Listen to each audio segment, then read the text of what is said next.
الحمد لله نحمده ونستعينه ونستغفره ونؤمن به ونتوكل عليه ونعوذ بالله من شرور أنفسنا ومن سيئات أعمالنا من يهده الله فلا مضل له ومن يضلله فلا هادي له ونشهد أن لا إله إلا الله وحده لا شريك له ونشهد أن محمدا عبده ورسوله أرسله بالحق بشيرا ونذيرا وداعيا إلى الله بإذنه وسراجا منيرا أما بعد فإن خير الحديث كتاب الله وخير الهدي هدي محمد صلى الله عليه وسلم وشر الأمور محدثاتها وكل محدثة بدعة وكل بدعة ضلالة وكل ضلالة في النار. أعوذ بالله من الشيطان الرجيم. بسم الله الرحمن الرحيم. قل يا أيها الكافرون لا أعبد ما تعبدون ولا أنتم عابدون ما أعبد ولا أنا عابد ما عبدتم ولا أنتم عابدون ما أعبد لكم دينكم ولي دين. اللهم صل على محمد وعلى آل محمد كما صليت على إبراهيم وعلى آل إبراهيم إنك حميد مجيد. اللهم بارك على محمد وعلى آل محمد كما باركت على إبراهيم وعلى آل إبراهيم إنك حميد مجيد. আলহামদুলিল্লাহ, সমস্ত প্রশংসা আল্লাহ সুবহানাহু ওয়া তাআলার দরবারে, যেই মহান রব্বুল আলামিন আজকের এই শাবান মাসের তৃতীয় জুমায় আল্লাহ পাক আমাদেরকে আজকের এই জুমায় কবুল করেছেন। তাই সেই মহান মুনিবের দরবারে প্রাণ খুলে শুকরিয়া আদায় করি, সকলে বলি আলহামদুলিল্লাহ। শতকোটি দুরূদ ও সালাম বর্ষিত হোক বিশ্বনবী জনাবে মুহাম্মদুর রাসূলুল্লাহ সাল্লাল্লাহু আলাইহি ওয়াসাল্লামের উপর। সম্মানিত উপস্থিতি, আমরা গত জুমায় আলোচনা করতেছিলাম আমাদের বিশ্বনবী মুহাম্মদুর রাসূলুল্লাহ সাল্লাল্লাহু আলাইহি ওয়াসাল্লামের জীবনী নিয়ে, নবুয়তের প্রাক্কাল নিয়ে, নবুয়ত দাওয়াতি কার্যক্রম নিয়ে আলোচনা করতেছিলাম।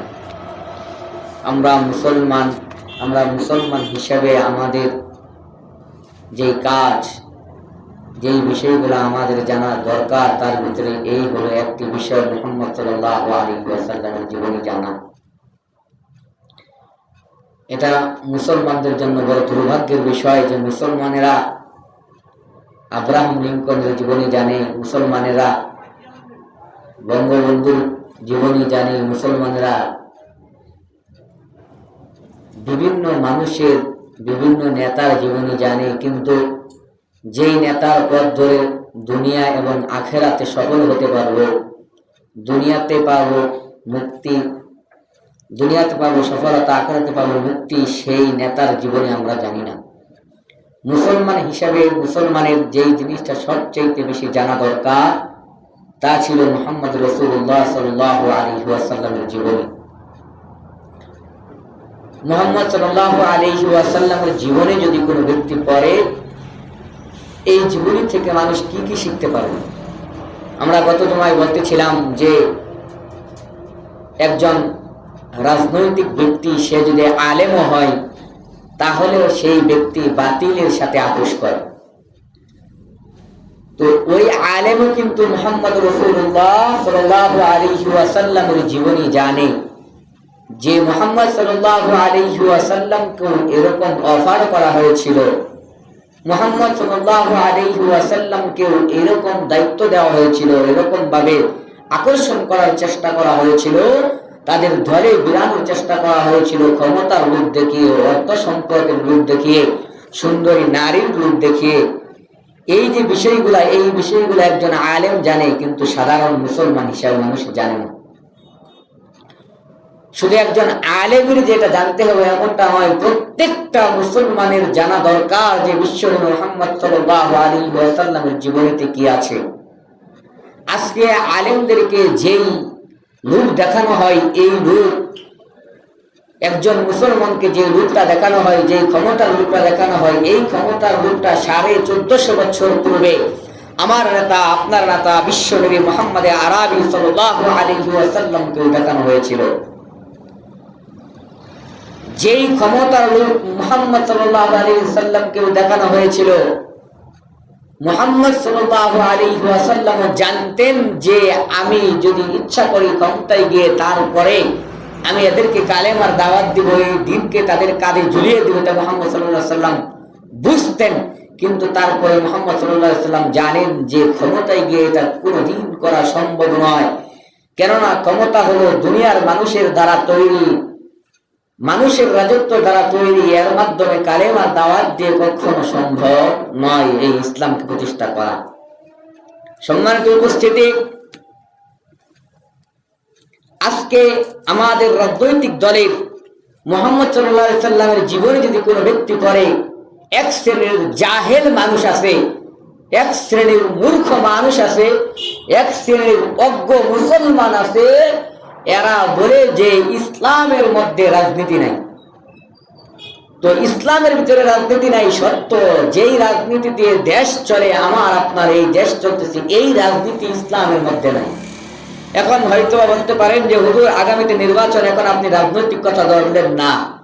রাজনৈতিক কথা আমি ধরলাম না, মুহাম্মদ সাল্লাল্লাহু আলাইহি ওয়াসাল্লামের জীবনী আপনাদেরকে আমি শোনাচ্ছি, এই জীবনের মধ্যেই এই রাজনৈতিক আলোচনা আছে। তাই শুরুতে সংক্ষিপ্তভাবে সারমর্মটা আপনাদেরকে বলতেছি যে মুহাম্মদ সাল্লাল্লাহু আলাইহি ওয়াসাল্লামকে এই রাজনীতির কথা বলা হয়েছে, এই ক্ষমতার রূপ দেখানো হয়েছে, এই রকম ভাবে অনেক কথা বলা হয়েছে।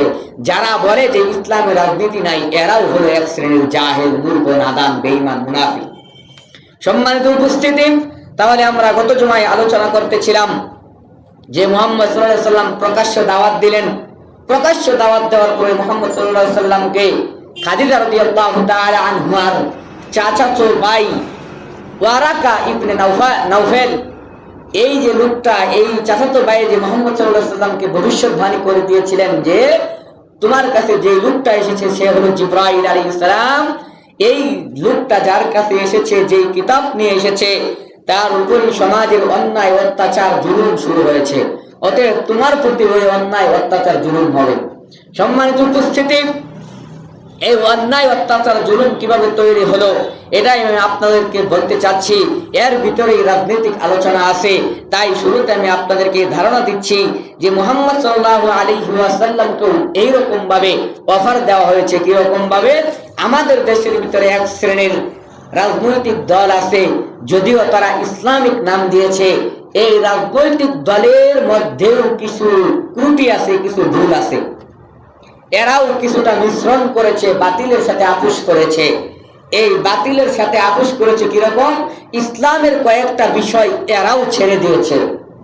এই অফার কিন্তু মুহাম্মদ সাল্লাল্লাহু আলাইহি ওয়াসাল্লাম আমার আপনার নবী, বিশ্ব নবী জনাবে মুহাম্মদ রাসূলুল্লাহ মুহাম্মদ আরবি সাল্লাল্লাহু আলাইহি ওয়াসাল্লামকে দেওয়া হয়েছিল।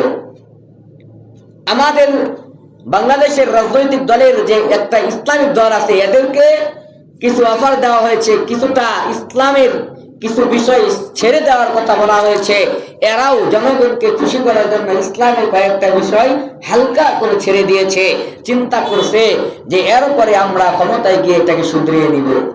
তো এইরকম অফার আমার আপনার নবী মুহাম্মদ সাল্লাল্লাহু আলাইহি ওয়াসাল্লামকে দেওয়া হয়েছিল যে হে মুহাম্মদ, কিছুটা অংশ কোরআনের অংশটা বাদ দিয়ে দাও, তাহলেই আমরা ইসলাম ধর্ম গ্রহণ করব। এইরকম অফার মুহাম্মদ সাল্লাল্লাহু আলাইহি ওয়াসাল্লামের কাছে এসেছে।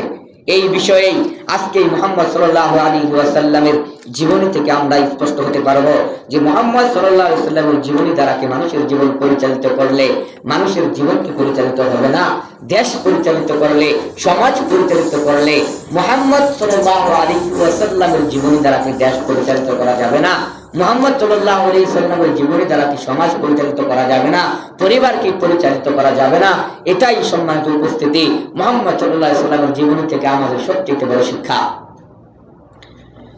সম্মানিত উপস্থিতি, আমি বলছিলাম গত জুমায় যে আল্লাহর নবী মুহাম্মদ সাল্লাল্লাহু আলাইহি ওয়াসাল্লাম ওই পাহাড় পর্বতে উঠে কুরাইশদেরকে, প্রত্যেকটা বংশদেরকে নাম ধরে ধরে ডাকতেছিলেন। প্রত্যেকটা বড় গোত্রদেরকে, বনু হাশেম, ইবনে মানাফ এবং কুরাই বংশ, এরকম প্রত্যেকটা বংশকে মুহাম্মদ সাল্লাল্লাহু আলাইহি ওয়াসাল্লাম ডাক দিচ্ছিলেন ওই পাহাড়ের চূড়ায়।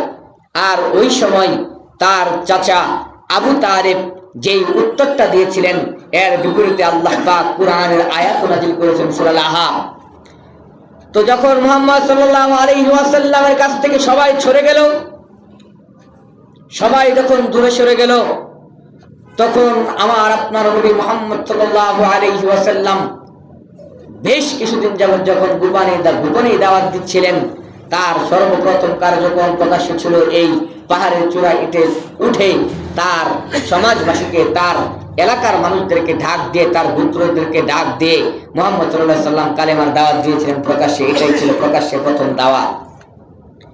এই প্রকাশ্য দাওয়াত দিলেন, কেউ এই কালেমার দাওয়াতকে গ্রহণ করলো না, আল্লাহর এই কালামকে কেউ গ্রহণ করলো না, মুহাম্মদ রাসূল সাল্লাল্লাহু আলাইহি ওয়াসাল্লাম কেউ নবী হিসেবে স্বীকৃতি দিল না, বরং নবীর বিরুদ্ধে আচরণ করলো নিজের আপন চাচাই ওই ওয়ারাকা ইবনে নাউফেল, যে আল্লাহর নবীকে বলেছিলেন যে নিজের আপন গোষ্ঠীর মানুষ তোমার বিরুদ্ধে আচরণ করবে। মুহাম্মদ সাল্লাল্লাহু আলাইহি ওয়াসাল্লাম সর্বপ্রথম প্রমাণ পেল যখন সেই পাহাড়ের চূড়ায় এতে তার বংশধরকে ডাক দিয়েছিলেন। তো যখন মুহাম্মদ সাল্লাল্লাহু আলাইহি ওয়াসাল্লাম এই কালেমার দাওয়াত দিলেন, তারা তখন কেউ গ্রহণ করলো না। তখন তারা মুহাম্মদ সাল্লাল্লাহু আলাইহি ওয়াসাল্লামকে থামানোর চেষ্টা শুরু করলো। কি করে আমার আপনার এই দিনটা আমার কাছে এসে পৌঁছেছে, এই দিনটাকে কিভাবে বন্ধ করা যায়, এই বন্ধ করার চেষ্টা করেছিল এই আবু লাহাব, উতবা, শাইবারা, আবু জাহেলেরা। সম্মানিত উপস্থিতি, কাফেরেরা যতই মুক্ত চিন্তা করুক, এই যে কিছুদিন আগে, এই যে এখন বর্তমানে সবচেয়ে বড় একটা বিষয় চলতেছে, আপনারা অনেকেই জানেন এপিস্টেন ফাইল নামে একটা ফাইল বাইর হয়েছে, যে ইউরোপ, আমেরিকার, ইন্ডিয়ার নরেন্দ্র মোদী, ডোনাল্ড ট্রাম্প সহ এই কি বলে আরো ইন্ডিয়ার মুকেশ আম্বানি না আর কি বড় বড় নেতা, যে এরকম আরো বড় বড় ফেসবুকের নির্মাতা, আরো এদের নাম কি মনে নাই, এদের মতো বড় বড় লোকেরা শিশুদেরকে, 3 থেকে 9 বছরের শিশুদেরকে দর্শন করত। দর্শন করার পরে এদের যৌনাঙ্গে আঙ্গুল ঢুকিয়ে এদেরকে হত্যা করতো, আনন্দ উপভোগ করতো এবং এদেরকে গরম তেলের ভিতরে ফ্রাই করে এরা পার্টি করে খেত। এর ভিতরে এই যে এপিস্টেন ফাইল, এই ফাইলের ভিতরে কিন্তু অনেকের নাম আছে, বড় বড় রাজনৈতিক দল যারা পৃথিবীকে নেতৃত্ব দেয়, এইরকম রাজনৈতিক দল আছে। আর এদের স্লোগান কি, যে 18-র আগে মেয়েদেরকে বিয়ে দিও না। অথচ ইসলাম বলে 7, 8, 9 বছর নয়, অল্প বয়সে মেয়েকে বিবাহ দেওয়া যায়, ইসলামের কথা বলে। কিন্তু ওরা মানুষদেরকে বলে বেড়ায় যে 18-র আগে মেয়েদেরকে বিবাহ দিও না, 21-এর আগে ছেলেদেরকে বিবাহ করিও না। এটা হলো ওদের কথা, কিন্তু প্রকৃতপক্ষে ওরা তলে তলে ঠিকই গিয়ে 3 বছরের থেকে 9 বছর এই অল্প বয়সের শিশু নারীদেরকে নিয়ে, বাচ্চা মেয়েদেরকে নিয়ে গিয়ে এরা দর্শন করতো। দর্শন করার পরে এদেরকে ভেজে ফ্রাই করে খেত, পার্টি করত। সম্মানিত উপস্থিতি, এদের কথাই পৃথিবী উঠে বসে। এই এপস্টাইন ফাইলের মধ্যে পৃথিবীর বিভিন্ন দেশের মানুষের নাম আছে, তার ভিতরে ইন্ডিয়ার নরেন্দ্র মোদীর নাম আছে, তার ভিতরে বাংলাদেশের হাসিনা শেখ হাসিনারও নাম আছে, বিএনপির একজন নেতা, নামটা ভুলে গেলাম, এরও নাম আছে, বিখ্যাত নেতা ছিল, এরও নাম আছে। এইরকম পৃথিবীর বিখ্যাত নেতাদের নাম আছে। ওই ফাইলের ভিতরে 3 জন নেতার 4 জন নেতার নাম নাই। তার ভিতরে একজন নেতা হলো ওই কিম জং উন, ওই যে উত্তর কোরিয়ার প্রেসিডেন্ট, এর নাম নেই। এর নাম কি জন্য নেই? এই জন্যই নেই, এ কখনো আমেরিকার কাছে মাথা নত করে না, আমেরিকার গোলামি করে না, যুক্তরাজ্যের গোলামি করে না। তার ভিতরে আরেকটা হলো ওই খামেনি, কি নাম, এর নামও নেই। এরকম 3 থেকে 4 জন নেতার নাম নেই, বড় বড় নেতা। এই নেতারা আমেরিকার গোলামি করে না, এদের কাছে মাথা নত করে না, কারণ এদের সাথে মাথা নত করলে কুকর্ম জড়াতে হবে। এই জন্য এদের নাম এই এপস্টাইন ফাইলে নেই। অথচ এই বাংলাদেশের সাবেক মন্ত্রী ছিল, সাবেক মন্ত্রী এই স্বৈরাচার, এই হাসিনার নাম আছে। একেও 17 বছর ক্ষমতায় টিকিয়ে রেখেছে। এর পিছনে ইন্ধন জুগিয়েছে কে? ইন্ডিয়া। এর পিছনে ইন্ধন কে জুগিয়েছিল? এই ইউরোপ, আমেরিকা। সম্মানিত উপস্থিতি, অতএব আপনি যতই মনে করেন যে পাকিস্তান মুসলিম ক্রান্তি, এই পাকিস্তানের কাছে পারমাণবিক শক্তি আছে, কিন্তু এরা কখনোই পারমাণবিক শক্তির রিমোট টিপতে পারবে না, ওই তাদের আব্বাদের কথা ছাড়া। ইউরোপ, আমেরিকার এইরকম এদের কথা ছাড়া এরা কখনো তো টিপতে পারবে না। কিন্তু আপনি উত্তর কোরিয়ার প্রেসিডেন্ট দেখেন, এ কাউকে পরোয়া করে না, যে কোনো সময় রিমোট চাপবে। এই আমেরিকার প্রেসিডেন্টকে ভয় পাই না, ডোনাল্ড ট্রাম্প এর গুনার সময় নাই। সম্মানিত উপস্থিতি, আমি আপনাকে এটাই বুঝাচ্ছিলাম যে পৃথিবীতে আপনি শান্তি খুঁজছেন, যেই পথে গিয়ে শান্তি খুঁজছেন, প্রকৃতপক্ষে সেই পথে শান্তি নাই। আপনি মুসলিম মানুষ, মুসলিম হিসাবে আমার আপনার জানা দরকার ছিল মুহাম্মদ সাল্লাল্লাহু আলাইহি ওয়াসাল্লামের জীবনী। এই জীবনী জানলে আমি অনেক কিছু শিখতে পারতাম। আপনি দেখেন, আজকে মুসলমানের মুখে স্লোগান হচ্ছে এই যে 18-র আগে মেয়েদেরকে বিবাহ দিও না, আর 21-এর আগে ছেলেদেরকে বিবাহ করিও না। এটা মুসলমানদের স্লোগান। তাহলে মুসলমান কতটা মূর্খ, কতটা জাহেল একটা বার চিন্তা করেন। অথচ আমার আপনার বিশ্বনবী মুহাম্মদ সাল্লাল্লাহু আলাইহি ওয়াসাল্লাম বলছেন যে 7 বছর 6 বছর বয়সে মেয়েকে বিবাহ দাও, দিতে পারবে, কোনো সমস্যা হবে না। তাহলে সম্মানিত উপস্থিতি, আমি আপনাকে বুঝাচ্ছিলাম যে মুহাম্মদ সাল্লাল্লাহু আলাইহি ওয়াসাল্লামের জীবনী আমার আপনার জানা না থাকার কারণে আপনি আজকে কাদের গোলামি করতেছি একটা বার চিন্তা করেন। আপনি যতই ভাবেন যে বাংলাদেশের রাজনৈতিক এইভাবে চলতেছে, কিন্তু কশ্চিন কালেও নয়। বাংলাদেশের রাজনীতির ভিতরে হাত আছে ইন্ডিয়ার, বাংলাদেশের রাজনীতি চলতেছে ইউরোপ, আমেরিকার কথাই। সম্মানিত উপস্থিতি, এর মাধ্যমে আপনি শান্তি খুঁজতেছি কোনোদিন সম্ভব নয়। আপনি ইউটিউবে ঢুকলেই, টিকটকে ঢুকলেই, ফেসবুকে ঢুকলেই, সোশ্যাল মিডিয়ায় ঢুকলে আপনি দেখতে পাবেন যে এই এপস্টাইন ফাইলের কথা, যে কয় লক্ষ, এই 20 লক্ষ ফাইল পৃষ্ঠার না 30 লক্ষ পৃষ্ঠার এই ফাইল আছে, এবং কি 2000-এরও অধিক ছবি আছে, ভিডিও আছে। সম্মানিত উপস্থিতি, আপনাকে আমি কি করে বোঝাই? 20,000-এর বেশি ছবি আছে, 2000-এরও অধিক ভিডিও আছে। এরা শিশুদেরকে হত্যা করতে, জবাই করে থাকতো। সম্মানিত উপস্থিতি, যাই হোক, আমার বিষয় সেটা নয়। আমি শুধুমাত্র আপনাকে বলছি, আমি মুসলমান হিসাবে আমার আপনার আগে জানা দরকার মুহাম্মদ সাল্লাল্লাহু আলাইহি ওয়াসাল্লামের জীবনী। যদি মুহাম্মদ সাল্লাল্লাহু আলাইহি ওয়াসাল্লামের জীবনী আপনি জানতে পারি, মানতে পারি, এই জীবনকে যদি বাস্তবায়ন করতে পারি, তাহলে আমার আপনার দুনিয়া সহজ, আখিরাত সহজ।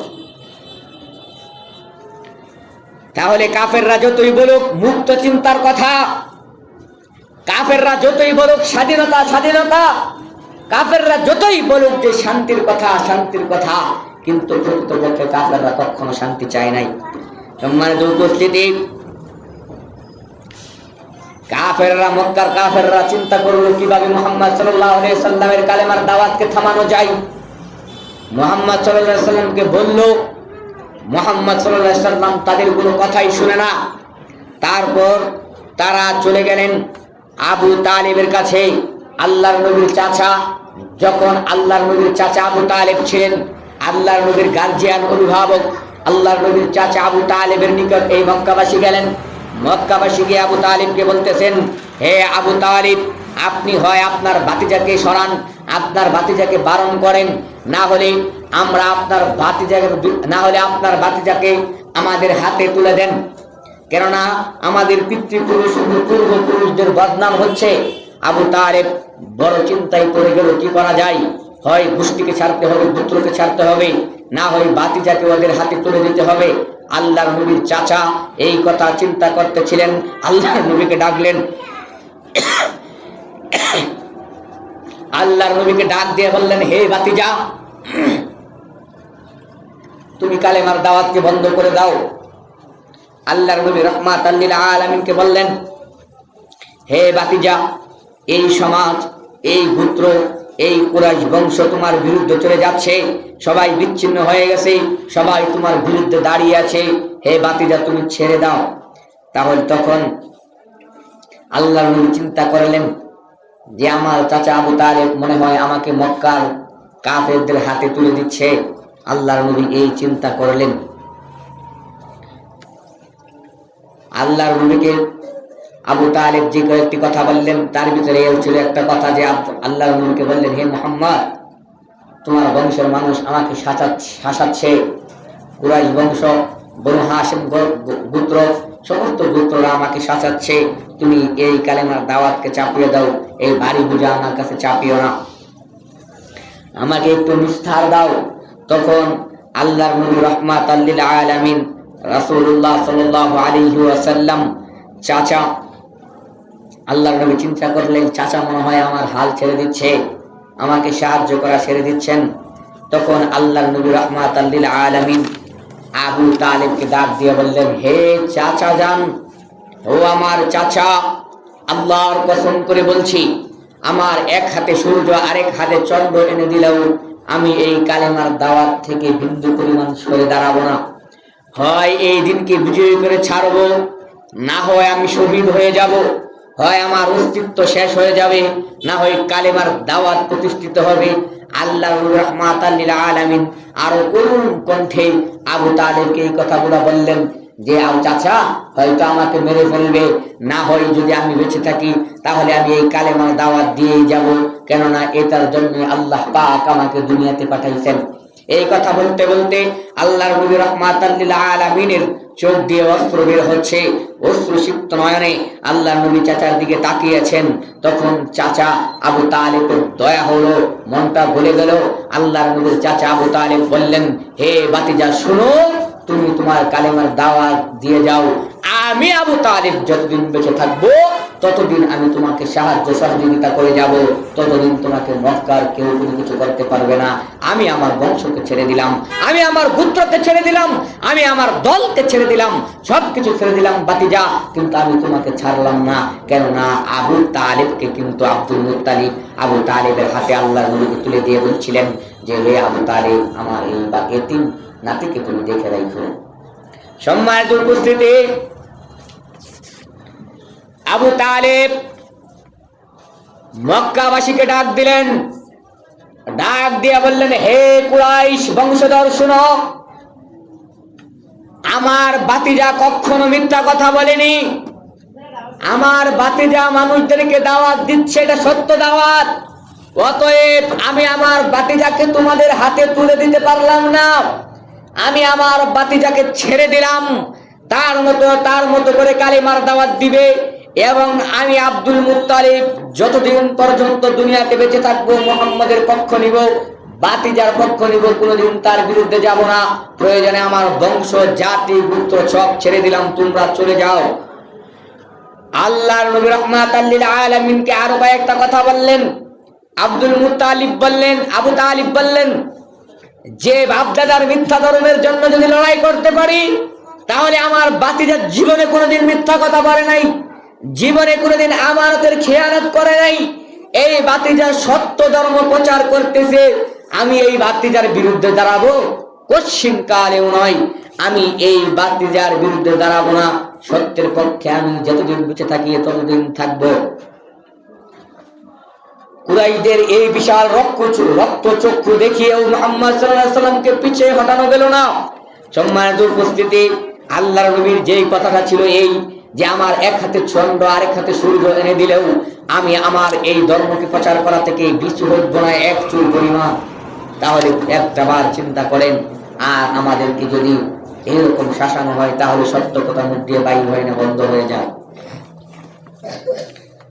আমাদের ভিতরে অনেক আলেম সমাজ আছে, অনেক মুসলমান আছে যারা টাকার বিনিময়ে, অর্থের বিনিময়ে, টাকা পয়সার বিনিময়ে সত্যকে গোপন করে রাখে।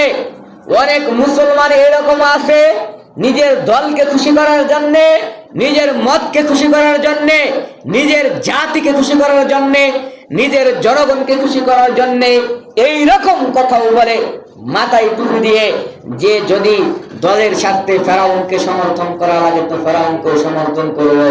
এর নাম হলো গণতন্ত্র, এর নাম হলো মুসলমান। এরা যদি মুসলমান হয় তাহলে আবু জাহেল কি হলো? আবু জাহেল তো মুসলমান, কেমন করে মুসলমান? আবু জাহেল আল্লাহকে স্বীকার করতেন। আমি আপনি মুসলমান, আমি আপনি আল্লাহকে স্বীকার করি, কিন্তু আবু জাহেল যেইভাবে বিশ্বাস করতেন তার চাইতে শত কম বিশ্বাসী আমি আল্লাহকে বিশ্বাস কম করি। আবু জাহেল আমার আপনার চাইতে বেশি বিশ্বাস করতো। উতবা সাইবা আবুল আহাব অনেক বিশ্বাস করতো, কিন্তু আমি আপনি বিশ্বাস করি না। সম্মানিত উপস্থিতি, আমি আপনি চিন্তা করতেছি ইসলাম বিজয় হয়ে যাবে, ইসলামের দিন কায়েম হয়ে যাবে, ইসলামী রাষ্ট্র পরিচালিত হবে। কোনোদিন সম্ভব নয়, এটা কি জন্য সম্ভব নয়? শেষের অংশে আমি বলবো। তাহলে আমি আপনাকে বললাম যে আল্লাহর নবীকে রক্ত চক্ষু দেখালো, তারপরে আল্লাহর নবীকে পিছনে হটানো গেল না, আল্লাহর নবীকে পিছনে হটানো গেল না, আল্লাহর নবীকে থামানো গেল না। তখন আল্লাহর নবীকে থামানো না যাওয়ার কারণে ওই বিভিন্ন কুরাইশের নেতারা চিন্তা ভাবনা করতে শুরু করলেন, মুহাম্মদ সাল্লাল্লাহু আলাইহি ওয়াসাল্লামকে কেমন করে থামানো যায়, মুহাম্মদ সাল্লাল্লাহু আলাইহি সাল্লামকে কেমন করে বিরত রাখা যায়, এই কালেমার দাওয়াত কেমন করে বন্ধ করা যায়। না হলে মানুষ ধীরে ধীরে ইসলাম গ্রহণ করে ফেলবে, ধীরে ধীরে মানুষ মুসলমান হয়ে যাবে, এই চিন্তা করলেন। তখন আল্লাহর নবী রাহমাতাল লিল আলামিনকে কিভাবে থামানো যায় এই চিন্তা করতেছেন। সূর্য ডুবে গেছে, আবু কুবাইস পাহাড়ের পাদদেশে বসে আছেন, পাহাড়ের পাদদেশে বসে বিশাল পেরেশানির মধ্যে বসে আছেন। মক্কার কুরাইশ বড় বড় নেতারা এই পাহাড়ের চূড়ায় বসে আছে। সূর্য ডুবে সময়, সূর্য অস্তের সময়, এই সন্ধ্যাবেলা সবাই একত্র বসে চিন্তা ভাবনায় জড়িয়ে গেলেন। তারা চিন্তা করলেন কেমন করে মুহাম্মদ সাল্লাল্লাহু আলাইহি ওয়াসাল্লামকে এই কাজ থেকে বিরত রাখা যায়, কেমন করে তার ধর্মকে, তার এই কালেমার দাওয়াতকে বন্ধ করা যায়। তখন তারা সেখানে বসে থাকলো। উতবা সাইবা, নাদার, আবু সুফিয়ান, ওয়ালিদ ইবনে মুগীরা, আবু জাহেল সহ বিভিন্ন মক্কার বড় বড় নেতারা একত্র হয়ে বসে আছেন। তারা চিন্তা করলেন কি করা যায়, কি করা যায়। তখন তাদের মত হলো যে মুহাম্মদ সাল্লাল্লাহু আলাইহি ওয়াসাল্লামের সাথে আপোষ করি। যদি মুহাম্মদ সাল্লাল্লাহু আলাইহি ওয়াসাল্লামকে রক্ত চক্ষু দেখিয়ে বন্ধ করা গেল না, এখন তাকে ধমক দিয়েও বন্ধ করা গেল না, হুমকি দিয়েও তার কালেমার দাওয়াত বন্ধ করা গেল না, তখন তারা চিন্তা করলেন তাহলে যেভাবে হোক তাকে তো বন্ধ করাতে হবে। তখন তারা চিন্তা করলেন আপোষহীনতায় কিভাবে আপোষ করা যায়। তখন এই সিদ্ধান্তই হলো সেই পাহাড়ের চূড়ায় বসে বড় বড় নেতারা উতবা সাইবা, নাদার, আবু সুফিয়ান, ওয়ালিদ ইবনে মুগীরা, আবু জাহেল সহ বিভিন্ন নেতারা একত্রে বসে আছেন। বসে তারা সিদ্ধান্ত পৌঁছালেন যে আপোষতার অফার করা হবে, প্রস্তাব করা হবে। খবর পাঠানো হলো বিশ্বনবী মুহাম্মদ সাল্লাল্লাহু আলাইহি ওয়াসাল্লামের কাছে। মুহাম্মদ সাল্লাল্লাহু আলাইহি ওয়াসাল্লাম চিন্তা করলেন যে আমাকে ডাকা হচ্ছে, মানে হয়তোবা দাওয়াতি কাজের জন্য ডাকা হচ্ছে। মুহাম্মদ সাল্লাল্লাহু আলাইহি সাল্লাম কাবার চত্বরে এলেন। তাকে কথার জালে ফাঁসানোর জন্য কি করা হলো, তারা চিন্তা করলেন যে ওই জামানার ওই দলের যত বড় বড় নেতা আছে তার ভিতরে সবচেয়ে বিজ্ঞ, সবচেয়ে অভিজ্ঞ, সবচেয়ে বড় কবি, সাহিত্যিক, সবচেয়ে বেশি জানতো, তার নাম হলো উতবা। তারা চিন্তা করলো মুহাম্মদ সাল্লাল্লাহু আলাইহি সাল্লামকে কথার জালে ফাঁসাতে হবে, কথার মাধ্যমে প্রস্তাব দিতে হবে। কেননা আমরা জানি মানুষ এক কথাতেই মানুষ বন্ধুত্ব পোষণ করে নাই, আবার এক কথাতেই মানুষ শত্রু হয়ে যায়। তখন উতবাকে চিন্তা করলো যে উতবাকে আল্লাহর নবীর কাছে পাঠানো হবে। উতবা ছিল বুদ্ধিজীবী মানুষ, কবি মানুষ, সাহিত্যিক মানুষ। আল্লাহর নবীর কাছে পাঠালেন। আল্লাহর নবীর কাছে উতবা গেল, গিয়ে বললেন, হে মুহাম্মদ, তোমাকে কিছু কথা বলার জন্য আমরা ডেকেছি। তখন মুহাম্মদ সাল্লাল্লাহু আলাইহি ওয়াসাল্লাম বলছেন, আল্লাহর নবী রাহমাতাল লিল আলামিন উতবা বলছেন, তোমাকে এখানে ডেকে আনার কারণে একটা, তোমাকে কয়েকটি কথা আমরা বলবো। আল্লাহর কসম, তোমার জাতির মধ্যে তুমি যেই অসন্তোষ সৃষ্টি করেছো, মুহাম্মদ সাল্লাল্লাহু আলাইহি ওয়াসাল্লাম উতবা বলতেছেন যে তুমি তোমার এই ধর্মের মধ্যে, তোমার জাতির মধ্যে, তোমার গোষ্ঠীর মধ্যে যেই অসন্তোষ সৃষ্টি করেছো, এর চেয়ে মারাত্মক অবস্থা আমরা আর কখনো দেখি নাই। কি মারাত্মক বিষয় সৃষ্টি করা হয়েছে? কালেমার দাওয়াত দিয়েছে, এটাই মারাত্মক বিষয়। ঐক্য বিনষ্ট হয়েছে, এই কথা বললেন। তখন মুহাম্মদ সাল্লাল্লাহু আলাইহি ওয়াসাল্লামকে অফার করা হলো যে, হে মুহাম্মদ, তোমার সাথে আমরা আপোষ করতে এসেছি, কয়েকটি কথা বলবো। তার ভিতরে এক, তুমি কি মক্কার ভিতরে কুরাইশ বংশকে নেতৃত্ব দিতে চাও? যদি তুমি তা চাও, তাহলে তোমাকে মক্কার সবচেয়ে বড় নেতা বানিয়ে দেওয়া হবে। প্রথম অফার কাকে দেওয়া হলো? আপনার নবী, বিশ্ব নবী মুহাম্মদ রাসূলুল্লাহ সাল্লাল্লাহু আলাইহি ওয়াসাল্লামকে। আল্লাহর নবীকে অর্থের চাহিদা দেখানো হলো যে, হে মুহাম্মদ, তুমি যদি চাও তাহলে তোমাকে অর্থ সম্পদ দিয়ে, টাকা পয়সা দিয়ে ভরিয়ে দেওয়া হবে। তারপরে আবার অফার করা হলো, তুমি যদি চাও তাহলে মক্কার ভিতরে সবচেয়ে সুন্দরী নারীকে তোমাকে বিবাহ করিয়ে দেওয়া হবে। তুমি যদি চাও 10 জন বিশ্ব সুন্দরী মক্কার ভিতরে আছে, কুরাইশ বংশের মধ্যে আছে, এদের কাছ থেকে বেছে নাও, বিশ্ব সুন্দরী তোমাকে বিবাহ করিয়ে দেওয়া হবে। এই অফার কাকে দেওয়া হলো? আপনার নবী, বিশ্ব নবী মুহাম্মদ রাসূলুল্লাহ সাল্লাল্লাহু আলাইহি ওয়াসাল্লামকে। সাথে আরেকটা অফার দেওয়া হলো যে, হে মুহাম্মদ, তুমি যদি মনে করো তুমি অসুস্থ, তুমি যদি মনে করো তোমাকে জিনে ধরেছে, তাহলে আমরা মক্কার নেতারা যত টাকা লাগে টাকা দিব, তোমাকে উন্নত মানের চিকিৎসা করাবো এবং তোমার এই ব্যামো ঠিক করাবো, দূর করাবো। সম্মানিত উপস্থিতি, বলছেন তাহলে তুমি চাও কি বলো? তখন এক নিঃশ্বাসে উদ্বা এই কথাগুলো বলে গেল, এই অফার গুলো দিয়ে গেল কাকে? বিশ্বনবী মুহাম্মদ সাল্লাল্লাহু আলাইহি ওয়াসাল্লামকে। এখন বলেন, রাজনৈতিক কথা কি কোরআনে আছে না নাই? হাদিসে আছে না নাই? বলেন, এই অফার কি আমাদের আলেম সমাজকে দেওয়া হয় না?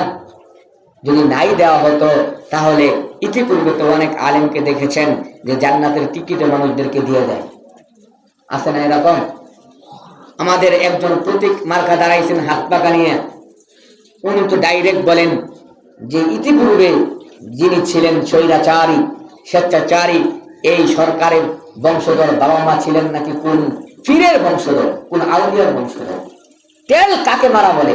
কারণ অথচ তার অস্তিত্ব কাটতে গেলে আপনি দেখবেন তার মা ছিল হিন্দু, তার বাবা ছিল হিন্দু, তার দাদা ছিল হিন্দু। এদের অস্তিত্ব কেটে দেখেন, এর বাবা বিয়ে করছে হিন্দুকে, আর দাদা বিয়ে করছে হিন্দুকে। সম্মানিত উপস্থিতি, আপনি কি ভাবতেছেন এর টান ইন্ডিয়া হিন্দুদের কি জন্য? কি জন্য ইন্ডিয়াদেরকে বাবা মানে?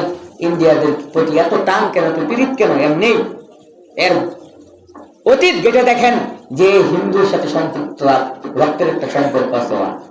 সম্মানিত উপস্থিতি, আমি আপনাকে কি বোঝাচ্ছি? যে আল্লাহর নবীকে ওই ক্ষমতার রূপ দেখানো হয়েছিল, আজকের আলেম সমাজকে ওই ক্ষমতার রূপ দেখানো হয়, নারীর অর্থ সম্পদের রূপ দেখানো হয়। ঠিক এ মানুষগুলো বিক্রি হয়ে যায়, কিন্তু আল্লাহর নবীতে বিক্রি হন নাই। ওই যে আমাদের এক শ্রেণীর আলেম আছে, এরা চিন্তা করতেছে ক্ষমতায় যাওয়ার পরে ইসলামের, এখন ক্ষমতায় যাওয়ার পূর্বে ইসলামের কিছু কিছু বিধানকে ছেড়ে দিয়ে চিন্তা করতেছে ক্ষমতায় গিয়ে সংসদে গিয়ে আইন পাশ করবো, কোরআন দিয়ে দেশ চালাবো। অসম্ভব। এর নাম হচ্ছে ধোঁকাবাজি, মুনাফিকি। কোনদিন সম্ভব না। সম্মানিত উপস্থিতি, উতবা যখন এই কথাগুলো এক লাগানে ভরে গেলেন, আল্লাহর নবী মনোযোগ দিয়ে তা শুনলেন। আল্লাহর নবী রাহমাতাল লিল আলামিন যদি এই জায়গায় না হয়, অন্য কেউ হতো, তাহলে খুশির ঠেলাই লুঙ্গি খুইলা দৌড় করতো। কিন্তু আল্লাহর নবী চিন্তা করলেন এটা কখনো করা যাবে না। আল্লাহর নবী সামান্য ক্ষমতার জন্য পুরো দেশের স্বাধীনতা বিক্রি করতে চাননি। আল্লাহর নবী রাহমাতাল লিল আলামিন, আজকে পৃথিবীকে আল্লাহর নবী যখন জীবদ্দশায় ছিলেন, আল্লাহর নবী পৃথিবীর বিভিন্ন রাষ্ট্রকে আল্লাহর নবী ক্ষমতায় নেতৃত্ব দিয়েছিলেন। উমর রাদিয়াল্লাহু তাআলা আনহু ওয়ারদু জাহানকে নেতৃত্ব দিয়েছেন। আল্লাহর নবী যদি তখন চিন্তা করতেন তখন তাহলে কোনোদিন সম্ভব নয় এইরকম ভাবে ওয়ারদু জাহানকে নেতৃত্ব দেওয়া কোনোদিন সম্ভব হতো না। সম্মানিত উপস্থিতি, যে আল্লাহর নবীকে অফার করা হলো যে তোমাকে ক্ষমতায় দেওয়া হবে, যেই নেতারা অফার করেছে আল্লাহর নবী বেশ কিছুদিন পরে আল্লাহর নবী কিন্তু ঠিকই এই গোষ্ঠী এই জাতির ভিতরে নির্দ্বিধায় নিজের মতো করে নেতৃত্ব দিয়েছেন, দেন নাই? আল্লাহর নবী আগে যদি ক্ষমতাটা নিয়ে নিতেন তাহলে কি দিতে পারতেন? সত্য কথাগুলোকে মানুষের সামনে বলতে পারতেন? কোনোদিন বলতে পারতেন না। তাহলে একটা বার চিন্তা করেন, আল্লাহর নবী কি আমার আপনার চাইতে কম বুঝতেন? আল্লাহর নবী চিন্তা করলেন, আমার আপনার নবী বিশ্ব নবী এমনি তাই নয়। আল্লাহর নবী ক্ষমতার সামান্য ক্ষমতার জন্য দেশের স্বাধীনতা, নিজের স্বাধীনতা অন্যের হাতে বিক্রি করলেন না। আমার স্বাধীনতা আপনাদের হাতে বিক্রি করা। কেমন করে বিক্রি করা? আমি আপনাদের এখানে চাকরি করি, আমি আপনাদের এখানে একটা দায়িত্বে আছি, আপনার অনেক কথাই আপনাকে খুশি করার জন্য আমার মেনে নিতে হয়। আমার স্বাধীনতা আপনার কাছে বিক্রি করা। আমি আমার খেয়াল খুশি মতো যেখানে ইচ্ছা সেখানে যেতে পারবো না, আপনাকে জানিয়ে তারপর আমার যেতে হবে। আমার স্বাধীনতা আপনার কাছে বিক্রি করা। আল্লাহর নবী চিন্তা করলেন, আমার স্বাধীনতা আমি কারো কাছে বিক্রি করব না। আল্লাহর নবী ইতিহাস, আল্লাহর নবী জানেন যে আল্লাহর নবী রাহমাতাল লিল আলামিন জানেন যে দেশের স্বাধীনতা বিক্রি করে দিয়েছিল ইতিপূর্বে সিকিমের লেন্দুক দর্জির নাম এই লোক। সেই যুগের সময় কিছু অর্থ সম্পদের বিনিময়ে নিজের দেশের স্বাধীনতা অন্যদের হাতে বিক্রি করে দিয়েছিল, যেরকম আমাদের দেশের স্বাধীনতা অন্যদের হাতে বিক্রি করা, অন্য দেশের হাতে বিক্রি করা। সম্মানিত উপস্থিতি, যেখানে ক্ষমতার সাথে এত সব লোভনীয় অফার পেয়ে গেল, আল্লাহর নবীকে ক্ষমতার অফার দেওয়া হলো, নারীর অফার দেওয়া হলো, সুন্দরী নারীর অফার দেওয়া হলো। আল্লাহর নবীকে এত সুন্দর সুন্দর অফার দেওয়ার পরেও আল্লাহর নবী একটা বারও কোনোভাবেই কোনো মতেই এর ভিতরে কোনো দুর্বলতার বিন্দু পরিমাণ আল্লাহর নবীর কাছে আসে নাই। রাসূল সাল্লাল্লাহু আলাইহি ওয়াসাল্লাম উতবাকে যেভাবে বললেন, তোমরা যা বলছো তার কোনোটি আমি চাই না, তোমরা যতগুলো অফার দিয়েছো এর কোনোটি অফার আমি চাই না। আমি যেই দাওয়াত নিয়ে এসেছি তার বিনিময়ে অর্থ সম্পদ রাজত্ব কামাই করা আমার উদ্দেশ্য নয়। আজকের আলেম সমাজ যদি এই চিন্তা করতো যে এই কালেমার দাওয়াত আমি দিব, এই কালেমার দাওয়াতের মধ্যে রাজত্ব হাসিল করার আমার উদ্দেশ্য নয়, তাহলে এই পৃথিবীর মানুষদেরকে বোঝানো সম্ভব হতো। কিন্তু এক শ্রেণীর আলেম আছে অন্যের হাতে জিম্মি, অন্যের হাতে বিক্রি হয়ে আছে, রাজত্ব পাওয়ার ডুবে আছে। সম্মানিত উপস্থিতি, তাহলে এই জাতিকে কে বুঝাবে? এই জাতিকে সত্য মানুষ কেমন করে বুঝাবে? এই জাতির সামনে সত্য বললে মানুষ মনে করে মিথ্যা বলে, আর যে মিথ্যাকে গুছিয়ে বলতে পারে সেই সত্যবাদী, সবচেয়ে মধুর মানুষ।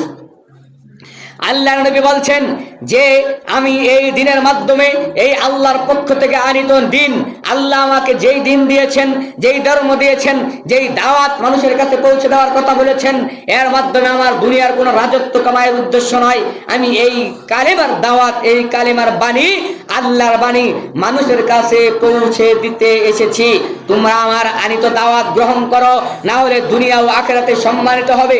যদি তোমরা আমার এই দুনিয়ার আনিত আল্লাহর পক্ষ থেকে দেওয়া এই নিয়ামত, এই দিন, এই ধর্ম, এই দাওয়াত যদি তোমরা গ্রহণ করো, তাহলে তোমরা দুনিয়া ও আখিরাতে সম্মানিত হবে। আল্লাহর নবী শুধু আখিরাতের কথা বলেন নাই, আল্লাহর নবী বলছেন যে দুনিয়াতেও তুমি সম্মানিত হবে, আখিরাতেও তোমরা সম্মানিত হবে। এটা হচ্ছে মুহাম্মদ সাল্লাল্লাহু আলাইহি ওয়াসাল্লামের কথা। তাহলে আমার আপনার সমাজের আলেমদের দিকে তাকান, এরা দুনিয়া হাসিলের চেষ্টায় আছে, আখিরাতের চিন্তাবাদ। এই জন্য ইসলামের বিভিন্ন মাধ্যম, বিভিন্ন হুকুম এরা ছেড়ে দিতে চায়, এরা বাদ দিতে চায়, বাতিলের সাথে এরা আপোষ করতে চায়। দেখেন আল্লাহর নবী কি বলছেন। আল্লাহর নবী উতবার মতো জ্ঞানীকে, ওই যুগের সবচেয়ে জ্ঞানী ছিল, যত নেতা ছিল ওর মধ্যে সবচেয়ে বুদ্ধিজীবী ছিল এই উতবা, সবচেয়ে জ্ঞানী ছিল, সবচেয়ে সাহিত্যিক ছিল, সবচেয়ে পণ্ডিত ছিল, কথার মাধুর্য ছিল এই উতবার মধ্যে। এই উতবা আল্লাহর নবীকে বলছেন আল্লাহর নবীকে বুঝাচ্ছেন। আল্লাহর নবী সব কিছু শুনলেন, কিন্তু আল্লাহর নবী কোনো কিছুই তার কথা রাখলেন না। আমাকে আপনি বুঝান, 500-1 লক্ষ টাকা দেন, তাহলে ঠিকই আমি বুঝে যাব, কেননা আমি হলাম লোভী মানুষ। সম্মানিত উপস্থিতি, আল্লাহর নবী যদি সেরকম রূপ করতো, তাহলে এই দিন, এই ধর্ম, এই ইসলাম আমার আপনার কাছে আসতো না।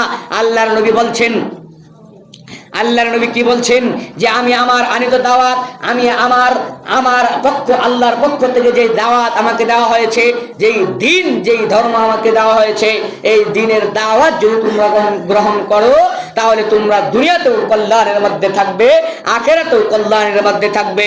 দুনিয়াতেও সম্মানিত হবে, আখিরাতেও সম্মানিত হবে। আর যদি তোমরা তা প্রত্যাখ্যান করো, তোমরা যদি তা গ্রহণ না করো, তবে আল্লাহর সিদ্ধান্তের অপেক্ষায় থাকো। তিনি আমাদের মধ্যকার বিরোধকে মীমাংসা করে দিবেন।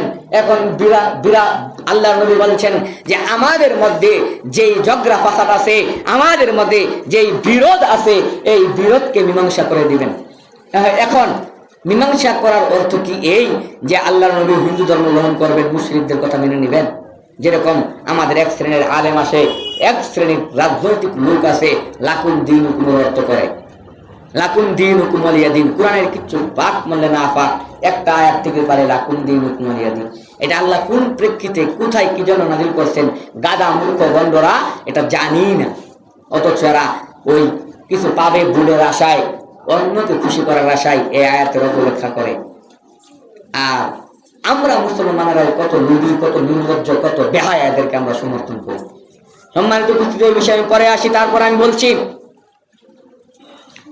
আল্লাহর নবী রাহমাতাল লিল আলামিন বলছেন যে আমাদের মধ্যে এবং আমার মধ্যে এবং তোমাদের মধ্যে যে বিরোধ আছে, এই বিরোধকে আল্লাহ অতি শীঘ্রই মীমাংসা করে দিবেন। আল্লাহর পক্ষ থেকে এই ফাইসালা আসবে। পরিস্থিতি তখন কতটা ভয়ানক একটু চিন্তা করুন। পুরা মক্কা হলো আল্লাহর নবী রাহমাতাল লিল আলামিনের বিরুদ্ধে, আল্লাহর নবী একা একদিকে, আর পুরা মক্কা হলো আল্লাহর নবীর বিরুদ্ধে।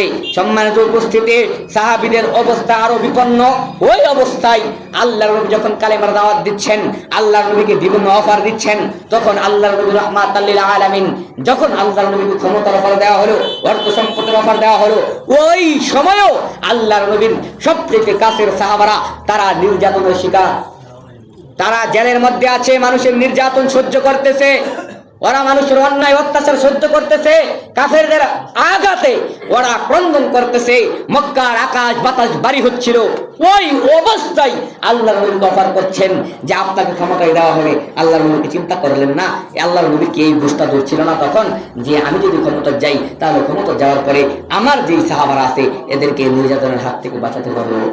আল্লাহর নবীকে চিন্তা করতে পারেন না ওই সময়? তখন আল্লাহর নবী ক্ষমতার নেওয়ার চিন্তা করেন নাই। একটা বার চিন্তা করেন, পৃথিবীর সমস্ত ক্ষমতা আল্লাহর নবীর পায়ের সামনে তখন হাজির। কাফেররা ধরে রেখেছে, সুন্দরী নারীকে ধরে রেখেছে, অর্থ সম্পদ, টাকা পয়সা, সোনা দানা সব কিছু আল্লাহর নবীর সামনে ধরে রেখেছে। আল্লাহর নবী তা কখনো গ্রহণ করে নাই, বিন্দু পরিমাণ কর্মপাতও করে নাই। তাহলে আল্লাহর নবী রাহমাতাল লিল আলামিনকে অর্থ সম্পদের লোভ দেখানো হলো। অর্থ সম্পদের লোভ দেখানোর পর আল্লাহর নবী তাকে যখন কি করলেন, প্রত্যাখ্যান করলেন। আল্লাহর নবীর উপর বিভিন্ন সময়ে কাফেররা কিভাবে চক্রান্ত করবে তার আরো চিন্তা ভাবনা করতে শুরু করলেন। আমাদের দেশের আলেম সমাজ দিন দিয়ে, ধর্ম দিয়ে, অর্থ সম্পদ কামাই করে বিশাল টাকা পয়সাওয়ালার মালিক হতে পারে, কিন্তু আল্লাহর নবী চিন্তা করলেন না। এই জন্য কবি বলেন, এক প্রকারের দাসত্ব শুধু আল্লাহ তাআলার।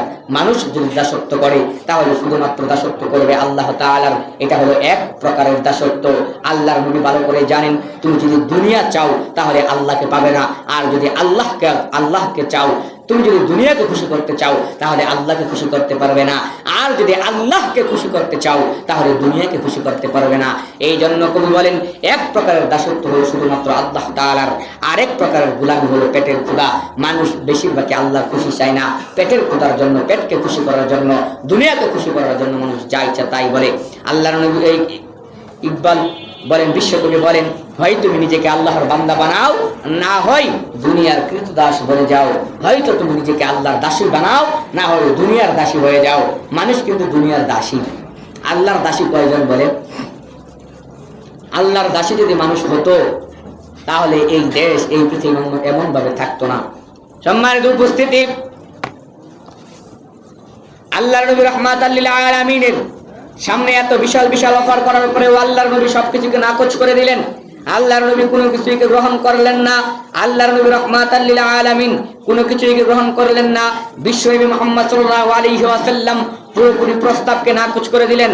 কালিমার মূল কথায় যখন কোনো সুযোগ নেই, আল্লাহর সর্বভৌমত্ব, আল্লাহর নবী জানেন যে কালেমার যে মূল কথা, এই কথার ভিতরে পৃথিবীর কোনো কিছু দাঁড়ানো যাবে না, পৃথিবীর কোনো কিছু এর সাথে মিশ্রণ করা যাবে না। নবীজি পাহাড় সম দৃঢ়তার সামনে ভেস্তে গেল কুরাইশদের সকল চাল। আল্লাহর নবীর যে দৃঢ়তা ছিল, আল্লাহর নবীর যে বিশ্বাস ছিল, এই বিশ্বাস মুসলমানদের মনে এখন ঢুকানো যায় না, ঢুকানোই অসম্ভব। আল্লাহর নবীর সামনে সবকিছু ভেস্তে গেল। সম্মানিত উপস্থিতি, কাফেররাও বসে থাকার পাত্র নয়। ইসলাম তাদের বিশাল এক মাথা ব্যথার কারণ, যা এক শ্রেণীর এই যুগের মুসলমানদেরও ইসলাম হলো মাথা ব্যথার কারণ। এই যে মুসলমানও এখন ইসলামকে মাথা ব্যথা মনে করে, ইসলামকে মাথা ব্যথা মনে করে এই শ্রেণীর, এই জামানার মুসলমানেরা। সম্মানিত উপস্থিতি, এটার উপশম চাই। সবার আগে কাফেররা চিন্তা করলো এটাকে যেভাবেই হোক মুহাম্মদ সাল্লাল্লাহু আলাইহি ওয়াসাল্লামকে আটকানো লাগবে। তারা দ্বিতীয় টুক দেওয়া শুরু করলো। একজন এসে বললো, হে মুহাম্মদ, চলো আমরা একটা সমঝোতায় আসি। ওই যে বলছিলাম যে লাকুম দীনুকুমের অর্থ হয়, যেই রাজনৈতিক দল আছে এক শ্রেণীর দল, এরা লাকুম দীনুকুম এর অর্থকে কিভাবে তারা কি অপব্যাখ্যা করে, এটা আমি আপনাকে দেখাচ্ছি। আল্লাহর নবী রাহমাতাল লিল আলামিনকে তারা চিন্তা করলেন, যেহেতু এই লোভ দিয়েও সমতায় আনা গেল না, আল্লাহর নবীকে লোভ দিয়েও তাদের কন্ট্রোলে আনতে পারলো না, তখন তারা আল্লাহর নবীকে বললেন, হে মুহাম্মদ, চলো আমরা আরেকটাই সমতায় যাই। তখন 1 বছর তুমি আমাদের ইলাহের ইবাদত করবে। 1 বছর কার ইবাদত করার কথা বলছেন? কাফেররা বলছেন 1 বছর আমরা যার ইবাদত করি, মূর্তির ইবাদত করি, কালিমার ইবাদত করি, 1 বছর এদের ইবাদত করবা তুমি, আর 1 বছর আমি তোমাদের ইবাদত করব। আল্লাহর কসম করে বলছি, আমার এই দেশের যত রাজনৈতিক দল আছে, এরা হলো ওই কাফেরের কথাই দৃঢ় বিশ্বাসী, আল্লাহর কথাই বিশ্বাসী নয়। আপনি বিশ্বাস করুন, আমার দেশের রাজনৈতিক দলকে আপনি দেখেন, এরা ওই কাফেরেরা আল্লাহর নবীকে 1450 বছর পূর্বে যেই অফার করেছিল, এই অফার আল্লাহর নবী নাকচ করেছে। কিন্তু এই জামানার মুসলমানকে, এই জামানার কাফেরকে, এই জামানার আলেমকে, এই জামানার কাফেরেরা এই প্রস্তাব দিয়েছে। এই জামানার মুসলমানেরা রাজনৈতিক দলকে খুশি করার জন্য, ক্ষমতা হাতে পাওয়ার জন্য ওই কাফেরদের প্রস্তাব, যেই প্রস্তাব বিশ্বনবী মুহাম্মদ সাল্লাল্লাহু আলাইহি ওয়াসাল্লাম আজ থেকে 1450 বছর পূর্বেই নাকচ করে দিয়েছিলেন। আজকের মানুষেরা ওই কাফেরদের প্রস্তাবকে, আজকের মুসলমানেরা রাজনৈতিক দোহাই দিয়ে এটাকে গ্রহণ করেছে। কথা বলেন ঠিক কিনা? এটাকে গ্রহণ করে নাই। আপনি দেখেন, মুসলমানের নেতৃত্ব কোনোদিন কোনো কাফের দিতে পারে না। মুসলমানের নেতৃত্ব কোনো কাফের দিতে পারে না। মুসলমানের নেতৃত্ব কোনো ইহুদি দিতে পারে না। আপনি ইসলামিক রাজনৈতিক দলের দিকে তাকান, হিন্দুকে ক্ষমতায় দিয়েছে, রাজনৈতিক দল পাওয়ার জন্য নমিনেশন দিয়েছে, ও এমপি হবে, মুসলমানদেরকে নেতৃত্ব দিবে। তাহলে আপনি বুঝছেন, আমি আলেম দলকে দেখাচ্ছি, যেই দলের ভিতরে সবচেয়ে বেশি আলেম, এই দলের কথা আমি বলছি। অন্য সব দল বাদ দিলাম। অন্য দলের মতো মূর্খ আছে, মূর্খ। ওরা জ্ঞানী নয়, ওরা কোরআন জানে না, ওরা হাদিস জানে না, নবী সাল্লাল্লাহু আলাইহি সাল্লামের ইতিহাস জানে না। অতএব মূর্খই। মূর্খদেরকে বাদ দিলাম, আলেমদেরকে দেখাচ্ছি। সম্মানিত উপস্থিতি, আমি এই কথাই বলছিলাম যে আল্লাহর নবী রাহমাতাল লিল আলামিনের জীবনীতে কি আছে? রাজনীতি নাই। আল্লাহর নবীর জীবদ্দশায়, নবুয়তের প্রথম দিকে আল্লাহর নবীর উপরে যত অত্যাচার হয়েছে, ওই অত্যাচার হওয়ার পূর্বে যতগুলো আপোষহীনতার জন্য, যতগুলো আপোষহীনতার জন্য যতগুলো বুদ্ধি, যুক্তি, লোভ, লালসা দেখাইছে, সবগুলো আল্লাহর নবী নাকচ করেছেন। এই জামানায় এই ইসলামকে ধ্বংস করার জন্য এই সমস্ত বুদ্ধি, যুক্তি, জ্ঞান, এই সমস্ত যুক্তি আজকের আলেম সমাজকে দেখানো হয়, আর আলেমরা এটা গ্রহণ করে। এর চাইতে বড় দুঃখের বিষয় কি আছে?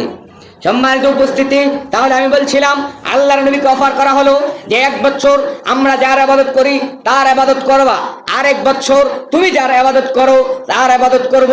এটা কাফেররা আল্লাহর নবীকে প্রস্তাব করলেন। আল্লাহর নবী চিন্তা করলেন যে আল্লাহ রাব্বুল আলামিন বলছেন লা ইলাহা ইল্লাল্লাহ, আল্লাহ ছাড়া কোনো ইলাহ নেই, কুল হুয়াল্লাহু আহাদ, তিনি এক অদ্বিতীয়, তাহার কোনো শরীক নাই। তাহলে আল্লাহর নবী রাহমাতাল লিল আলামিন তাদের প্রস্তাব মেনে নেবেন, এটা কেমন করে ভাবছেন? আমার আপনার সমাজের ভিতরে জাহিলিয়াত গড়ে, আমার আপনার সমাজের ভিতরে আবু জাহেলের চক্রান্ত, আবু জাহেলের মন মানসিকতা, আবু জাহেলের মেধা, আবু জাহেলের বুদ্ধি আজকাল জামানার মুসলমানেরা মাথার ভিতরে লালন পালন করে। আজকের জামানার মুসলমানেরা এটাকে বাস্তবায়িত করতেছে। আল্লাহর নবী তো জানতেন যে এদের এত এত প্রস্তাব আমি বাতিল করতেছি, আমার উপর অন্যায় হবে না, আমার উপর জুলুম হবে না, আমার উপর অন্যায় অত্যাচার হবে না। আপনি কি কোনোদিন চিন্তা করেছেন এক আলেম সংসদে নেতৃত্ব দেয়, এক আলেম সংসদে নেতৃত্ব দেয়, আরেক আলেম জেলখানায় জেল খাটে ফাঁসির কাস্টে জুড়ে, এক আলেম সংসদের নেতৃত্ব দেয়, এই দেশের স্পিকারকে, দেশের প্রধান বিচারপতিকে শপথ পাঠ করায়, আরেক আলেম ওই দেশের যেই আলেমটা ওই দেশের প্রধান বিচারপতিকে কি করলো, শপথ পাঠ করালো। ওই শপথ পাঠকারী প্রধান বিচারপতি ওই আরেক শ্রেণীর আলেমকে ফাঁসির আদেশ দেয়। এটা কেমন? আমি আপনাকে বলছিলাম জাহিলিয়াতের এই আপোষহীনতা আল্লাহর নবীকে অফার করা হয়েছিল। যে অফার আমার আপনার যুগের, এই যুগের মানুষদেরকেও করা হয়, আমাকেও আপনাকেও রূপ দেখানো হয়, আমাকে আপনাকে রূপ দেখানো হবে, এটা হতেই পারে। তাহলে আমি এই কথার দিকে পরে যাই। আমি আপনাকে বলছি আল্লাহর নবীর কাছে এই প্রস্তাব আসলো, আল্লাহর নবী কি করবেন? আল্লাহর নবী নিজের পক্ষ থেকে কোনো সিদ্ধান্ত নেন না। আল্লাহ রাব্বুল আলামিন সূরাতুল কাফিরুন নাযিল করে দিলেন। জিবরাইল আলাইহিস সালাম তৎক্ষণাৎ হাজির। হে যে আল্লাহর নবীকে বলছেন, হে নবী আপনি বলুন, কুল ইয়া আইয়ুহাল কাফিরুন, হে কাফেরগণ, লা আ'বুদু মা তা'বুদুন, হে কাফেরগণ আমি সেই বস্তুর ইবাদত করি না যাদের ইবাদত তোমরা করো। এটা কে বলছেন? বিশ্বনবী মুহাম্মদ সাল্লাল্লাহু আলাইহি ওয়াসাল্লাম বলছেন। এখন বলেন এই কাফিরুন সূরাটা কোন উদ্দেশ্য নাযিল হয়েছে এটা একটু মাথায় রাখেন। কোন বিষয় নিয়ে এই কাফিরুনটা নাযিল হয়েছে একটু ভাবেন। সংসদের ভিতরে ইতিপূর্বে অনেক এমপি মন্ত্রী গিয়েছে, সামনেও 12 তারিখের পরেও যাবে, ওরাও এরকম এই লাকুম দিন হুকুমের অনেক অপপ্রচার করবে। শুধু মাথায় রাখেন আল্লাহর নবীকে অফার করা হয়েছিল কয়টা? 2টা। এক, আল্লাহর নবীকে বলা হলো আমরা যারা ইবাদত করি আপনি তার ইবাদত করবেন, আর আপনি যারা ইবাদত করেন তার ইবাদত করব আমরা এক বছর করে। এই অফার আল্লাহর নবীকে করা হলো। এই উপরে ভিত্তি করে আল্লাহ রাব্বুল আলামিন কুরআনুল কারীম সূরাতুল কাফিরুন সৃষ্টি করে দিলেন, সূরাতুল কাফিরুন নাযিল করলেন। কুল ইয়া আইয়ুহাল কাফিরুন, হে কাফেররা, লা আ'বুদু মা তা'বুদুন, আমি সেই বস্তুর ইবাদত করি না তোমরা যার ইবাদত করো। ওয়ালা আনতুম আ'বিদুনা মা আ'বুদ, আমি যার ইবাদত করি তোমরা তার ইবাদত করো না। ওয়ালা আনা আ'বিদুম মা আবাদতুম।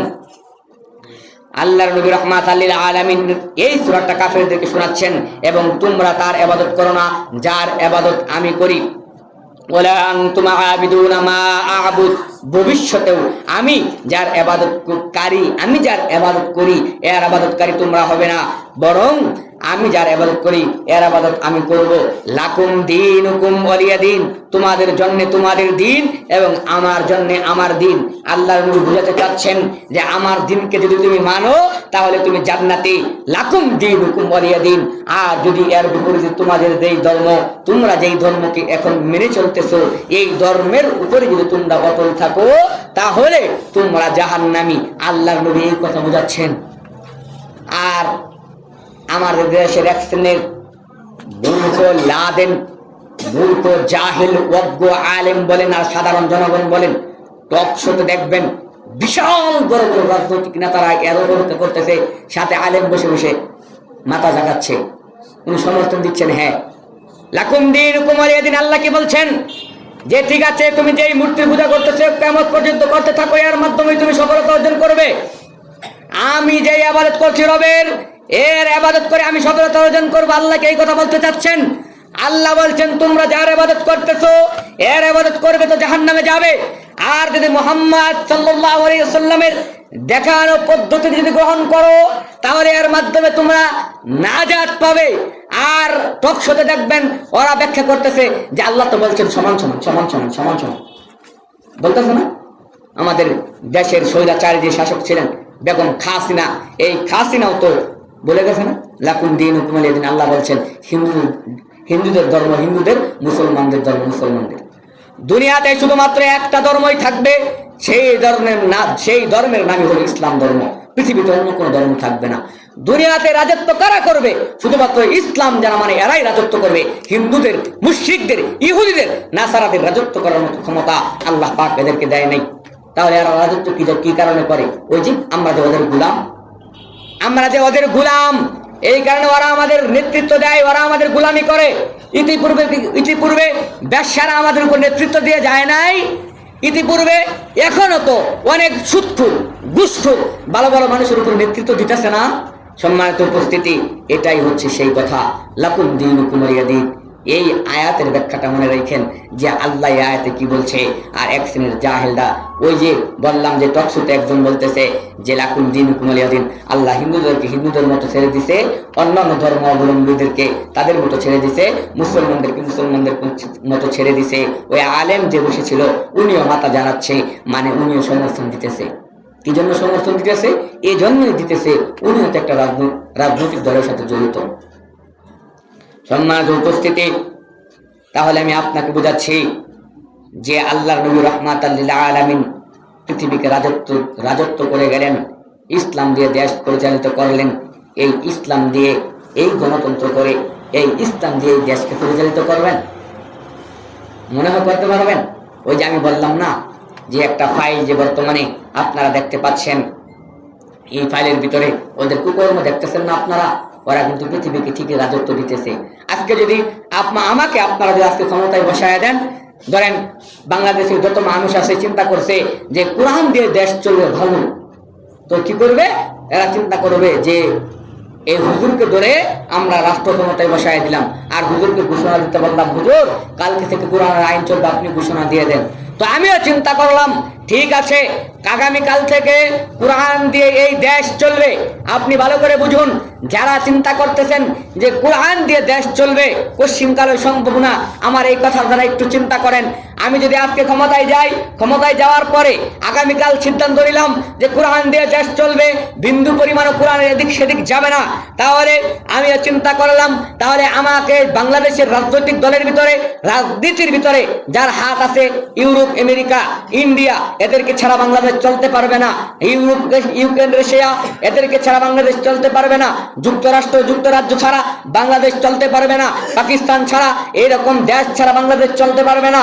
অনেক ইহুদি কান্ট্রি আছে, এদেরকে ছাড়া বাংলাদেশ চলতে পারবে না। আমাকে আপনি ক্ষমতায় বসিয়ে দিলেন, আমি কোরআন দিয়ে দেশ পরিচালিত করলাম।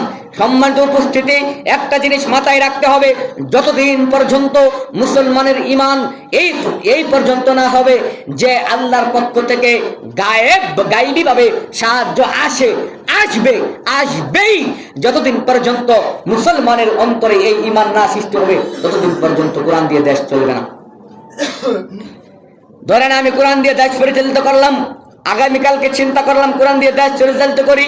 প্রথম কথা হচ্ছে কোরআনের প্রথম আইন হচ্ছে নারীরা 4 দেওয়ালের মাঝে থাকবে। বাইর হলে হয় স্বামী থাকবে, না হয় বড় ভাই থাকবে, না হয় বাবা থাকবে, না হয় বড় সন্তান থাকবে। এই হলো কোরআনের প্রথম আইন, তা আমি বাস্তবায়িত করে দিলাম। সুদকে বন্ধ করে দিলাম, ঘুষকে বন্ধ করে দিলাম। তখন ধীরে ধীরে কি হবে? ওই আমেরিকা দেখবে, ইন্ডিয়া দেখবে, রাশিয়া দেখবে, ইউক্রেন দেখবে, যুক্তরাষ্ট্র, যুক্তরাজ্য দেখবে যে এই দেশ তো কোরআন দিয়ে চলতেছে। তখন তারা চিন্তা করবে যে এখন তো আর নারীদেরকে পেট উদাম করে বাহির করা যাবে না, নারীরা ঘর থেকে বাহির হবে না। ওই যে বললাম যে পৃথিবীর বড় বড় লিডাররা ওই যে 3 থেকে 9 বছরের বাচ্চাকে ধর্ষণ করে, আপনারা সোশ্যাল মিডিয়ায় দেখতেছেন না এই ঘটনা? এদেরকে জবাই করে খাইতো, এই সুযোগটা এদের জন্য বন্ধ হয়ে গেল। কোরআন দিয়ে দেশ চলতেছে, তখন তারা চিন্তা করবে এরা তো আমাদের গোলামি করবে না। আমেরিকা চিন্তা করবে এরা আমাদের কাছে কোনোদিন মাথা নত করবে না, এরা আমাদের কাছে কোনোদিন কোনো কিছু চাইবে না। এই চিন্তা করার সাথে সাথে ওরা ওই আগামীকাল থেকে শুরু করে দিবে কারেন্ট বন্ধ। বাংলাদেশের ভিতরে কোনো কারেন্ট থাকবে না, বাংলাদেশে পেঁয়াজের ব্যবস্থা থাকবে না, আমদানি রপ্তানি থাকবে না, খাদ্য সামগ্রী থাকবে না, আমরা আমাদের দেশ থেকে দিব না, তেল দিব না, তেল না দিলে গাড়ি চলবে না, কারেন্ট না দিলে মোবাইল চলবে না, সবকিছু অচল হয়ে যাবে। পরের দিনই আমি আপনি কি করবো, রাস্তায় নামবো আর বলবো এই সরকারের নামা তো রাখ তোর কোরআনের আইন একে পাশাই লাত্তি দিয়ে বাহির কর, আমরা এরকম দেশ চাই না। ওই যে বললাম গায়েবের প্রতি বিশ্বাস নেই। ওই যে আমাকে ক্ষমতায় বসালেন, কোরআনের আইন নাজিল করার পরে, কোরআনের আইন বাস্তবায়িত করার পরে যে অন্যায়টা হবে, যেই জুলুমটা আসবে, ওই জুলুমটা ধরেন 6 মাস, ধরেন 1 বছর, ধরেন 5 বছর অথবা 10 বছর। আপনি যদি চিন্তা করেন যে ঠিক আছে, দেশের সব মানুষ যদি চিন্তা করে ঠিক আছে কারেন্ট ছাড়াই চলবো, ইতিপূর্বে কারেন্ট ছাড়া চলেছি, লতা পাতা গাছ খেয়ে জীবনযাপন করব, যেরকম বিশ্বনবী 3 বছর করেছিলেন, এই চিন্তা এই ঈমান নিয়ে যখন আপনি দাঁড়াতে পারবেন, তখন ওই ইউরোপ আমেরিকা আপনার পায়ের নিচে থাকবে। হয় 5 বছর কষ্ট করা লাগবে, কিন্তু আপনি তো 5 বছর না, একদিন কষ্ট করতে রাজি না। আজকে যদি আমি যদি কোরআনের আইন বাস্তবায়িত করার কারণে একদিন যদি কারেন্ট বন্ধ থাকে, তাহলে পরের দিন আমাকে রাখবেন, জুতা দিয়ে বাইরে এবার করবেন, তো কোরআন আগে দুনিয়ার বাইচ্ছা নেই। এটা হচ্ছে মুসলমানের ঈমান। আর আপনি চিন্তা করতেছেন যে অমুক দল ক্ষমতায় গিয়ে কোরআন দিয়ে দেশ চালাই, অসম্ভব। এখন আমি আপনাকে গণতন্ত্রের একটা দিক দেখাই, আব্রাহাম লিঙ্কনের রাজনীতি দিয়ে একটা দিক দেখাই। আপনি দেখেন, আপনি কি শান্তির চিন্তা করতেছেন না, যে আগামীতে অমুক দল আসলে আমার দেশে শান্তি আসবে, অমুক দল আসলে আমি শান্তিতে থাকবো, ঘুমাবো, খাবো, ইতিপূর্বে যা হয়েছে তার চাইতে ভালো হবে, এই চিন্তা করতেছেন না? এখন আমি আপনাকে বলি, 1972 সালের পর থেকে এখন যাদের বয়স আছে 60, 70, 80, 90 বছর বয়স আছে, এরা ধরেন 5 বছর পরে পরে যদি নির্বাচন হয়, তাহলে ধরেন 30 বছরে 5, 6, 30, 6 আর এদিকে 6, 12টা 10টা নির্বাচন পাইছেন, পান নাই? এখন বলেন, যেই লোকটা 80 বছর বয়স, 90 বছর বয়স, এ প্রত্যেকবারই চিন্তা করছে যে এই দলকে যদি ভোট দেই, এই দল যদি ক্ষমতায় যায়, তাহলে আমার আগামীতে ভালো হবে। যতবারই নির্বাচন হয়েছে ততবারই এই লোকটা চিন্তা করছে কি, আমি আপনার চিন্তা কি করছি বলেন, যারা নির্বাচন পাইছেন এরা চিন্তা কি করছেন, যে এই লোকটা যদি ক্ষমতায় যায় তাহলে আগামীতে কি হবে, আমাদের জন্য ভালো হবে। ওই যে যতই লোক দেখেন মানুষদেরকে, লোক দেখাচ্ছেন না, ইতিপূর্বে তো লোক দেখাইছে 10 টাকা কেজি চাই খাইছেন না, 10 টাকা কেজি চাই 800 টাকা কেজি আর কি কাঁচামরিচ খাইছেন, 10 টাকা কেজি চাই কাঁচামরিচ চিবাই খাইছেন না, 10 টাকা কেজি চাই। তো এরকম চাউল 10 টাকা কেজির সামনে যত লোক দেখা, লোক কইলেন। ওই যে বৃদ্ধ লোককে জিজ্ঞাসা করেন যে এতগুলা যে নির্বাচন আপনি পাইছেন, আপনি বলেন যে প্রত্যেকবারই এই চিন্তা করছেন না যে এই লোকটাকে ক্ষমতায় দিলে, এই লোকটা যদি ক্ষমতায় যায় তাহলে আমরা আগামী 5 বছর শান্তিতে থাকবো। আবার নির্বাচন যখন ওই লোকটা ক্ষমতায় গেল, গিয়া দেখলো যেই গরু সেই হাল, যেই দিকে চলতেছে ওই দিকে। তারপর 5 দিন 10 দিন 1 মাস 1.5 মাস ওকে গালিগালাজ করা শুরু, 1 বছর ভালো চললো, এরপর থেকে গালিগালাজ মুখামুখি শুরু। তারপর আবার নির্বাচন আসলো, নির্বাচন আসার পরে আবার নতুন দল দাঁড়াইলো, নতুন লোক দাঁড়াইলো, আবার চিন্তা করতেছে হ্যাঁ এবারে যদি এই লোকটাকে ভোট দেই, এই লোকটাকে সমর্থন করে সংসদে পাঠাই, তাহলে সামনে ভালো হবে।